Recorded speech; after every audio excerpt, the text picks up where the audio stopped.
हिंदी सक्तीच्या मुद्द्यावरून ठाकरे बंधू आक्रमक झाल्याचं पाहायला मिळतंय। हिंदी सक्ती विरोधात ठाकरे बंधू आता मैदानात उतरलेले आहेत। 6 जुलैला मनसेचं आंदोलन आहे अशी घोषणा राज ठाकरेंनी केली आहे, तर 7 जुलैला उद्धव ठाकरे आंदोलनात सहभागी होणार आहेत। शिक्षण मंत्री दादा भुसेंची भेट झाली, मात्र सरकारची भूमिका मान्य नाही असं राज ठाकरे म्हणालेत। महाराष्ट्रात सध्या भाषिक आणीबाणी असल्याचं उद्धव ठाकरे म्हणालेत। ठाकरे बंधूंचा महायुती सरकारवर हिंदी सक्ती विरोधात हल्लाबोल पाहायला मिळतोय। सर्वांना त्या मोर्चाला आम्ही तिथे बोलवणार आहोत। सर्व पालकांना आम्ही आमंत्रण देत आहोत, सर्व विद्यार्थ्यांना आम्ही आमंत्रण देत आहोत। सरकारला एकदा कळू देत की महाराष्ट्राच्या मनात काय आहे, आणि महाराष्ट्राने संपूर्ण ताकद, मला असं वाटतं 6 जुलै रोजी सकाळी 10 वाजता गिरगाव चौपाटीवरनं हा मोर्चा निघेल। सरकारला ही गोष्ट कळली। रविवार एवढ्यासाठी निवडलाय कारण विद्यार्थ्यांना आणि पालकांना यायला जमेल म्हणून, आणि त्याच्यासाठी म्हणून रविवार हा निवडलेला आहे। बाकीच्या राजकीय पक्षांशी देखील मी चर्चा करणार आहे, त्यांच्याशीही मी बोलणार आहे, आणि सर्वांनी, मला असं वाटतं महाराष्ट्रातल्या प्रत्येकाने याच्यामध्ये सामील व्हावं।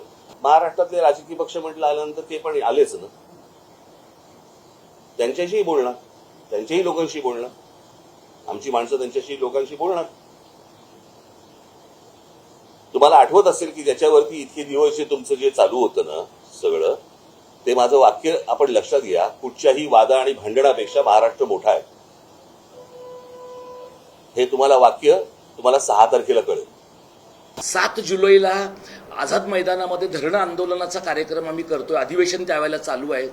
हे जे धरणं आंदोलनाचा कार्यक्रम आहे त्यामध्ये उद्धवजींनी सुचवलेली एक महत्त्वाची सूचना अशी होती की आपण हुतात्म्यांना अभिवादन करून त्या कार्यक्रमाची सुरुवात करावी। हुतात्म्यांना अभिवादन करून सर्व जे मराठी प्रेमी नागरिक आहेत ते हुतात्मा स्मारकापासून आझाद मैदानात येतील, आणि मग हुतात्म्यांना अभिवादन करून ते आंदोलन आपण करणार आहोत।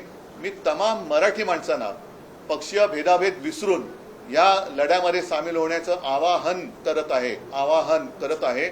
मग याच्यामध्ये आपल्या अगदी मी म्हणेन चित्रपट सृष्टीतले, विशेषतः मराठी, मग त्याच्यात मोठी मोठी नावं आहेत, त्यांनी सुद्धा उतरायला पाहिजे, खेळाडूने उतरायला पाहिजे, साहित्यिक तर आलेच, अगदी वकील असतील, सगळ्यांनीच जे जे मराठी भाषेचे पुत्र आहेत, सुपुत्र आहेत, पक्षभेद विसरून अगदी भाजपमधले सुद्धा अस्सल मराठी माणसं यांनी सुद्धा या आंदोलनात सहभागी व्हावं, ही एक सगळ्यांना मराठी माणूस म्हणून विनंती करतोय।